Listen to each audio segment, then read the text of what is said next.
Hello friends, आज जो हमारा डिस्कशन है, आज हम डिस्कस करेंगे लाल बहादुर शास्त्री के कार्यकाल में कौन कौन से वो चैलेंजेस को फेस किए थे। जो लास्ट लेक्चर में हमने डिस्कस किया था कि लाल बहादुर शास्त्री ने यानी डोमेस्टिक लेवल पर, उनके कार्यकाल में डोमेस्टिक लेवल पर वो किन किन प्रॉब्लम्स को फेस किए थे और उन्होंने उन प्रॉब्लम्स का किस प्रकार से सॉल्यूशन निकाला था, किस प्रकार से उन्होंने समाधान निकाला था, उसके बारे में लास्ट लेक्चर हमने डिस्कस कर लिया था। अब आज का जो लेक्चर रहेगा हमारा वो इसके ऊपर रहेगा कि इंटरनेशनल लेवल पर, कि अंतरराष्ट्रीय स्तर पर लाल बहादुर शास्त्री ने किन किन प्रॉब्लम्स को फेस किया और उनका किस प्रकार से उन्होंने समाधान निकाला। तो इसको लेकर के हमारा पूरा डिस्कशन रहेगा। तो स्टार्ट करते हैं। जो लाल बहादुर शास्त्री के सामने जो सबसे बड़ी प्रॉब्लम थी उस टाइम पे कि NAM as a foreign policy हमारी फेल हो गई थी। नैम मतलब हो गया नॉन अलाइन मूवमेंट यानी गुट निरपेक्ष आंदोलन, जो हमारी एज अ फॉरेन पॉलिसी थी। यानी जब से देश आजाद हुआ था 1947 से, तब से हमने नैम को एज अ फॉरेन पॉलिसी अपनाया था और 1962 तक NAM as a foreign policy हमारी अच्छे से कार्यरत थी, यानी अच्छे से काम कर रही थी। अब नैम में क्या था, क्योंकि जब कोल्ड वॉर चल रहा था, यानी जब कोल्ड वॉर था, जब देश आजाद हुआ था तब शीत युद्ध चल रहा था, कोल्ड वॉर। तो कोल्ड वॉर के टाइम पे दो मेन गुट थे, एक तो यूएसए गुट था और एक यूएसएसआर गुट था। क्या होता है, सेकेंड वर्ल्ड वॉर में सिर्फ दो ही मेजर जो पावर्स थी वो जीती थी, यानी दो मेजर पावर्स ही बची थी। देखा जाए तो जापान में हिरोशिमा नागासाकी पर न्यूक्लियर बॉम्ब गिर गए, जर्मनी पूरी तरह से खत्म हो गया था, इटली में कोई पावर ही नहीं बची थी, यूके तो बहुत पहले से ही उसकी कंडीशन खराब ही थी। अगर इसके अलावा बात की जाए तो फ्रांस भी कुछ ऐसा ही था। अब बचते कौन थे, यूएसए बचता था एंड यूएसएसआर बचता था। तो सिर्फ ये दो मेजर कंट्री बचते थे, यूएसए और यूएसएसआर। तो कोल्ड वॉर जो हुआ था ये यूएसए और यूएसएसआर के बीच ही हुआ था। तो यूएसए और यूएसएसआर ने क्या किया था कि उन्होंने जितने भी नए आजाद देश थे, लाइक जो एशिया के आजाद देश थे, अफ्रीका में जो आजाद देश हुए थे, और जो फिर ये साउथ अफ्रीका में, ये साउथ अमेरिका में जो आजाद देश थे, यानी एक तरीके से जो साउथ जो रीजन था वो क्या थे, पहले नॉर्थ के पूरे कॉलोनीज थे। तो अब ये जो देश थे ये आजाद हो गए थे सेकेंड वर्ल्ड वॉर के बाद अधिकांश। तो अब जब सेकेंड वर्ल्ड वॉर के बाद ये आजाद हो गए, तो जब कोल्ड वॉर चल रहा था तब यूएसए और यूएसएसआर ने पूरी भरसक प्रयास किया कि ये जो आजाद देश है वो उनके गुट में आ जाए, ताकि वो कोल्ड वॉर में उनका वो यूज कर सके। तो इसके लिए अलग अलग गुट भी बन गए थे, लाइक यूएसए के साथ नाटो आ गया था एंड यूएसएसआर के साथ वार्सा पैक्ट के तहत जो ईस्टर्न यूरोप के जो कंट्रीज थे वो अधिकांशक आ गए थे। तो इस तरीके से पूरा का पूरा चल रहा था। अब जब इंडिया आजाद हुआ था तो उसके सामने यह था कि भाई वो यूएसए या यूएसएसआर किसके पाले में जाएगा, वो किस गुट में शामिल होगा। लेकिन चूंकि हमारे जो लीडर्स थे, जो हमारे जो उस टाइम पे पॉलिटिशियंस थे, उनका कहना था कि हमने आजादी प्राप्त की है तो बड़े मुश्किल से आजादी मिली, और आजादी हमने प्राप्त की है ताकि हम अपने देश का डेवलपमेंट कर सके, हम अपने जो जनता से वादे किया है उसे पूरा कर सके, जो देश से पॉवर्टी को खत्म किया जा सके, माल न्यूट्रिशन की प्रॉब्लम को खत्म किया जा सके, जो देश की ग्लोरी थी, जो पहले एक तरीके से एंशिएंट टाइम में देश की ग्लोरी थी, उसे फिर से हासिल किया जा सके। देश में जो अंतरराष्ट्रीय स्तर पर देश का जो एक स्थान है उसे प्राप्त किया जा सके, इसके लिए हमने आजाद हुआ है, हमारे लीडर्स का कहना था। लेकिन अगर हम किसी कॉन्फ्लिक्ट में शामिल होते हैं, अब अगर यूएसए या यूएसएसआर किसी के भी गुट में शामिल होते हैं, इट मीन्स कि हम किसी न किसी कॉन्फ्लिक्ट में शामिल होते हैं। तो इंडिया का कहना था हम किसी भी कॉन्फ्लिक्ट में शामिल नहीं होंगे, तो हम दो में से किसी भी गुट में शामिल नहीं होंगे। इसके लिए हमने नैम को अपनाया था, NAM as a foreign policy अपनाया था कि नॉन अलाइन मूवमेंट, की गुट निरपेक्ष आंदोलन, यानी किसी भी गुट में शामिल हुए बिना अपनी विदेश नीति को चलाना। तो नैम को हमने अपना लिया था। लेकिन 1962 में जब वॉर हुआ, इंडिया एंड चाइना का वॉर हुआ, तो उसमें NAM as a foreign policy हमारी फेल हो गई। क्योंकि एक तरीके से देखा जाए हमारी हेल्प करने ना यूएसए आए और ना ही हमारी हेल्प करने यूएसएसआर आए। यूएसएसआर तो आ ही नहीं सकता, तो यूएसएसआर ने तो पहले ही अपने आप को इस युद्ध से अलग कर लिया था। यूएसएसआर का कहना था बिकॉज इंडिया के साथ भी हमारे अच्छे रिलेशन है, लेकिन चाइना के साथ भी हमारे अच्छे रिलेशन, चाइना हमारा एलाय नहीं है, चाइना भी एक कम्युनिस्ट कंट्री एंड यूएसएसआर भी एक कम्युनिस्ट कंट्री थे। तो एक तरीके से कहा गया यूएसएसआर तो पहले ही किनारे हो गए एंड यूएसए भी किनारे था। जब 1962 में जब हम हारने लगे, तब पंडित जवाहरलाल नेहरू ने यूएसए को लेटर भी लिखा था कि वो कैसे भी करके वो इंटरवीन करे ताकि चाइना जो ये जो युद्ध कर रहा है वो रोक दे। लेकिन चूंकि यूएसए भी नहीं आए, बिकॉज ऑफ चूंकि हमने किसी भी गुट में शामिल नहीं हुए थे, हम NAM as a foreign policy को अपना रहे थे। तो चाइना का भी एक तरीके से कहना था, ये चाइना ने युद्ध ही इस बेस में किया था ताकि वो बता सके कि एशिया का बॉस कौन है, कि एशिया में किसकी मेन सॉवरेन पावर है। एशिया में चूंकि नेहरू की एक बहुत ग्लोरी थी, नेहरू एक बहुत बड़े लीडर थे। एक तरीके से अगर कहीं भी कोई भी वॉर होता है, कहीं भी कोई भी डिस्प्यूट होता था, तो उसमें वही मीडिएशन करवाते थे।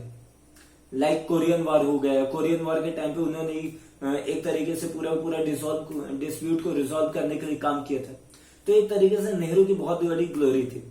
लेकिन चूंकि 1962 में जब इंडिया की हार हुई, तो एक तरीके से सबसे पहले हमारे जो फॉरेन पॉलिसी है, जो हमने NAM as a foreign policy को अपनाया था, तो सबसे पहले उसके ऊपर क्वेश्चन मार्क आया कि भैया जो हमने NAM as a foreign policy अपनाई है वो सही भी है कि गलत है।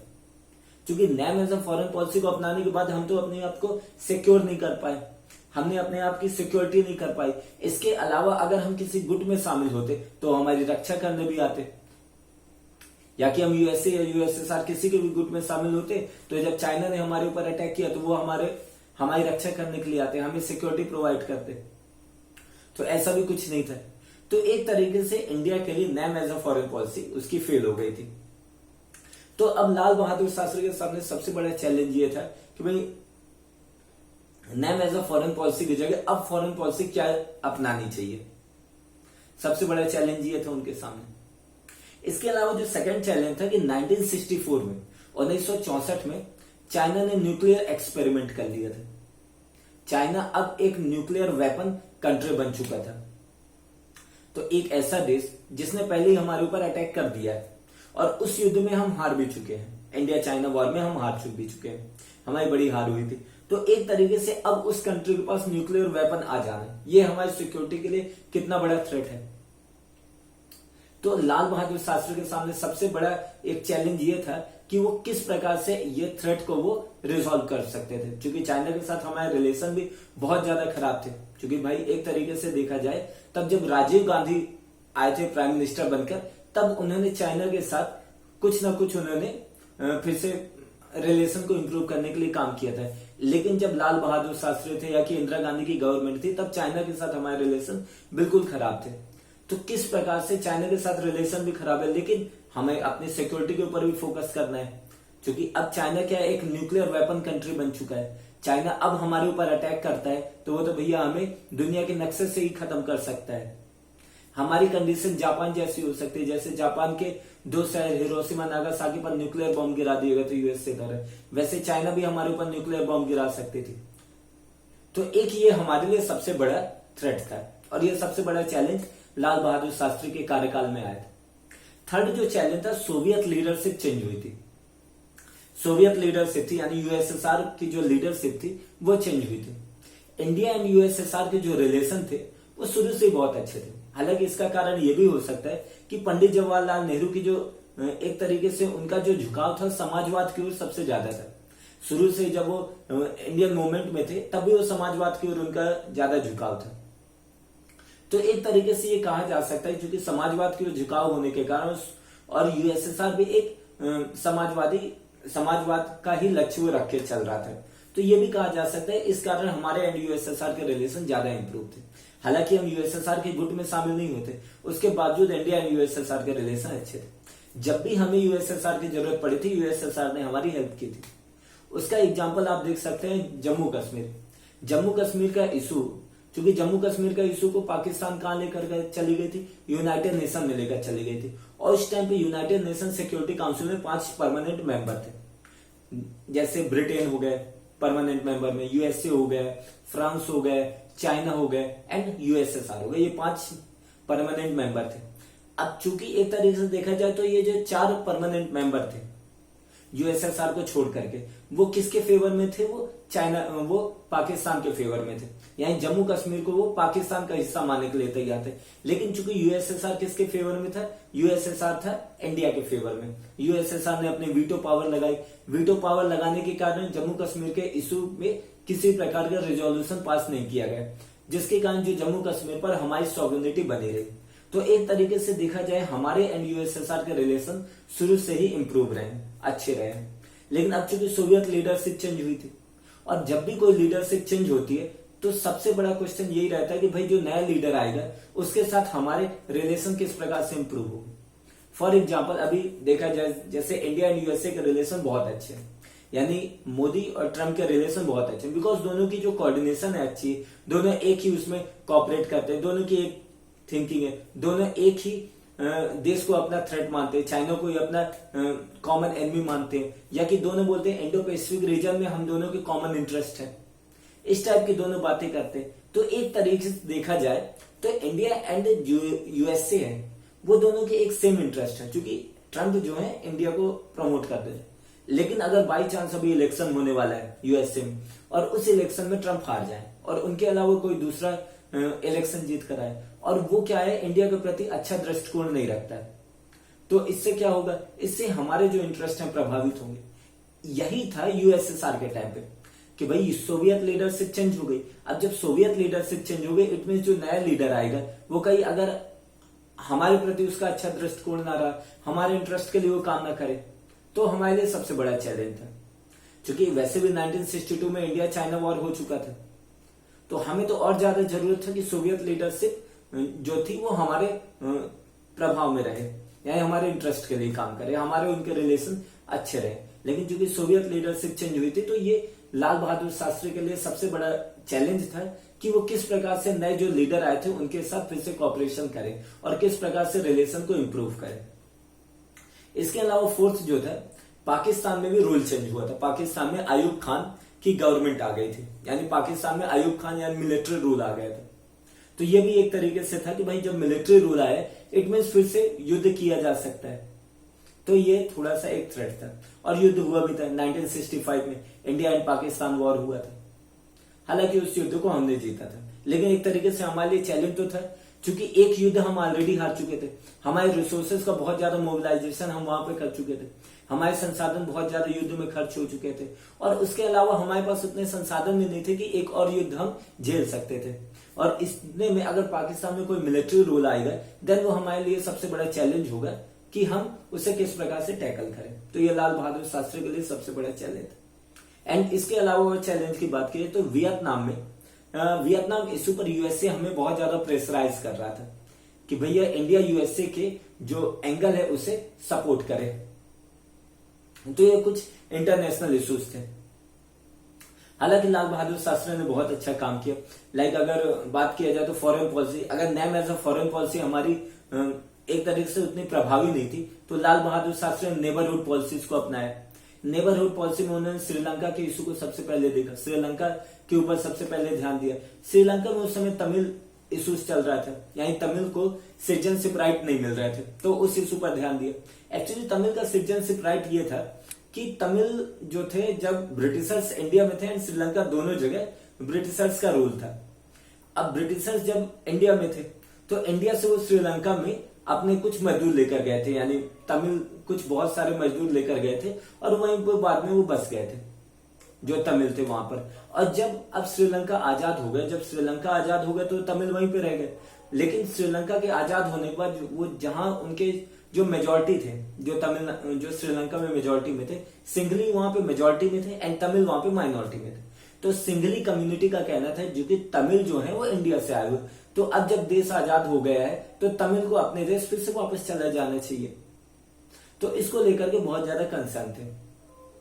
तो एक ये इशू था, तो इसके ऊपर लाल बहादुर शास्त्री ने ध्यान दिया।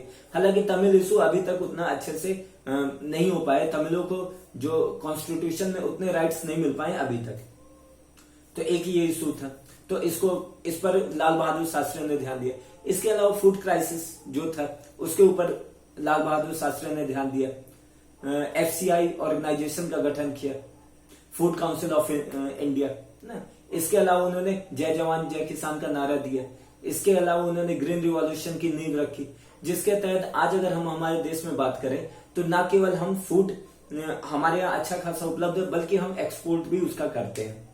यानी फूड एक्सपोर्ट करने के मामले में इंडिया भी एक अच्छी भूमिका निभाता है। तो ये सब क्षेत्र में उन्होंने काम किया था। अब क्या हुआ था कि 1965 से पहले सरकरी को लेकर के एक विवाद था, यानी रन ऑफ कच्छ में जो सरकरी इशू था उसको लेकर के इंडिया एंड पाकिस्तान के भी डिस्प्यूट था। तो इस डिस्प्यूट को यूके ने रिजॉल्व किया। यूके ने कहा कि इस डिस्प्यूट को हम रिजॉल्व करेंगे, मेडिएशन करेंगे। तो वो मेडिएशन में ये हुआ कि जो उसका जो डिसीजन था वो इंडिया के फेवर में आया, लेकिन उसके बावजूद पाकिस्तान ने हमारे ऊपर अटैक कर दिया। पाकिस्तान का ये सोचना था बिकॉज ऑफ इंडिया एक वॉर ऑलरेडी हार चुका है, 1962 का वॉर ऑलरेडी हार चुका है, तो ऐसी कंडीशन हो सकती है कि इंडिया ये वाला वॉर भी फिर हार जाए, क्योंकि इंडिया में लीडरशिप भी चेंज हुई थी, इंडिया में पंडित जवाहरलाल नेहरू जैसा नेता नहीं था। और अब जो लाल बहादुर शास्त्री थे उनके बारे में ये कहा जाता था, चूंकि वो कद काठी के छोटे थे, तो ऐसा कहा जाता था कि कोई वो बोल्ड डिसीजन नहीं ले पाएंगे। तो इसलिए अब जो आयूब खान थे तो उन्होंने पाकिस्तान ने भारत पर अटैक कर दिया था, लेकिन चूंकि लाल बहादुर शास्त्री ने एक बोल्ड डिसीजन लिया और उन्होंने सेकेंड फ्रंट खोलने के लिए आर्मी को परमिशन दे दी, मिलिट्री को परमिशन दे दी, जिसके कारण मिलिट्री ने बहुत अच्छा काम किया और वो 1965 का वॉर हम जीत पाए। इसके बाद फिर ये हुआ कि अब इंडिया एंड जो पाकिस्तान के बीच पीस स्टेब्लिश करना है, तो पीस स्टेब्लिश करने के लिए बहुत सारे कंट्रीज ने बोला कि भाई हम मेडिएशन करवा देंगे। उसमें यूएसएसआर भी था कि यूएसएसआर ने बोला कि भाई मेडिएशन हम करवा देंगे, तो इंडिया बोला कि ठीक है भाई आप मेडिएशन करवा दीजिए। तो फिर इंडिया से लाल बहादुर शास्त्री एंड पाकिस्तान से आयूब खान ताशकंद गए और ताशकंद में इंडिया एंड पाकिस्तान के बीच समझौता हुआ। उस समझौते में जो हमने युद्ध में जो जमीन जीती थी पाकिस्तान की उसको वापस कर दिया हमने, और इसके साथ ही पाकिस्तान ने यह कहा कि जो भी इशू है इंडिया एंड पाकिस्तान के बीच, चाहे जम्मू कश्मीर का इशू हो, चाहे बॉर्डर डिस्प्यूट हो, चाहे कुछ भी इशू हो, वो अब बायलेटरल हम सॉल्व करेंगे। यानी अब हम वो दोनों देश मिलकर आपस में सॉल्व करेंगे, यानी इंडिया एंड पाकिस्तान मिलकर सॉल्व करेंगे। उसे हम किसी इंटरनेशनल प्लेटफॉर्म पर लेकर नहीं जाएंगे, लाइक चाहे यूएन हो चाहे कोई इंटरनेशनल बॉडी हम वहां पर लेकर नहीं जाएंगे। तो एक तरीके से पीस स्टैब्लिश हुई। लेकिन इसी बीच जब उन्होंने साइन कर दिया था तो उसके अगले दिन खबर आई कि लाल बहादुर शास्त्री का निधन हो गया, लाल बहादुर शास्त्री की डेथ हो गई। तो अगर देखा जाए तो हमारे जो मीडिया एंड एक्सपर्ट हैं वो लाल बहादुर शास्त्री की जो डेथ हुई थी उसकी कॉन्स्पिरेसी जो हुई थी उसके ऊपर बहुत ज्यादा उन्होंने डिस्कशन किया, उसके ऊपर बहुत ज्यादा उन्होंने फोकस किया है। लेकिन जो लाल बहादुर शास्त्री ने क्या काम किए थे, किस तरीके से उनका कंट्रीब्यूशन था देश के लिए, किस प्रकार से उन्होंने बैकवर्ड क्लास के अपलिफ्टमेंट के लिए काम किया था, किस प्रकार से वो देशभक्त थे शुरू से ही, वो देशभक्ति उनके अंदर शुरू से ही थी। तो ये सब चीजों के ऊपर बहुत ज्यादा ध्यान नहीं दिया कि उनका साधारण जीवन व्यक्तित्व था, तो ये सब चीजों के ऊपर ज्यादा ध्यान नहीं दिया जो इनके ऊपर ध्यान दिया जाना जरूरी है।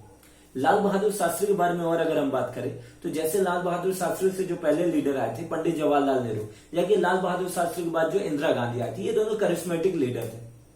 लेकिन अगर लाल बहादुर शास्त्री की बात की जाए तो लाल बहादुर शास्त्री एक ऐसे प्राइम मिनिस्टर थे जिन्होंने पर्सनालिटी पर उतना फोकस नहीं किया, बल्कि उन्होंने इंस्टीट्यूशन पर फोकस किया था, संस्थाओं के ऊपर फोकस किया था। क्योंकि पंडित जवाहरलाल नेहरू खुद कहते थे कि डेमोक्रेसी में इंस्टीट्यूशन का काम करना सबसे ज्यादा जरूरी, इंस्टीट्यूशन प्रभावी भूमिका निभाए, क्योंकि सिर्फ गवर्नमेंट जो है सारे काम नहीं कर सकते, उसमें इंस्टीट्यूशन जो प्रभावी भूमिका निभाएंगे। तो लाल बहादुर शास्त्री के कार्यकाल में इंस्टीट्यूशन जो सबसे महत्वपूर्ण भूमिका निभाते थे, इंस्टीट्यूशन स्ट्रांग हुए थे। तो एक तरीके से देखा जाए जो डेमोक्रेसी के लिए सबसे ज्यादा जरूरी था, एक सच्चे लोकतंत्र के लिए सबसे ज्यादा जरूरी था। लाल बहादुर शास्त्री जो थे उनका पब्लिक के ऊपर एक फेथ था, पब्लिक के ऊपर वो भरोसा करते थे, वो डेमोक्रेसी के ऊपर भरोसा करते थे, रिप्रेजेंटेटिव के ऊपर भरोसा करते थे, इंस्टीट्यूशंस के ऊपर भरोसा करते थे। इस प्रकार लाल बहादुर शास्त्री एक हमारे बहुत बड़े लीडर थे जिनके बारे में उतना ज्यादा डिस्कशन नहीं किया जाता जितना पंडित जवाहरलाल नेहरू और इंदिरा गांधी और दूसरे लीडर्स के बारे में डिस्कशन किया जाता है। तो ये जो हमारा डिस्कशन था वो लाल बहादुर शास्त्री के बारे में हमने कंप्लीट कर लिया। सो ये वीडियो हमारा कंप्लीट होता है। Thank you very much for this lecture.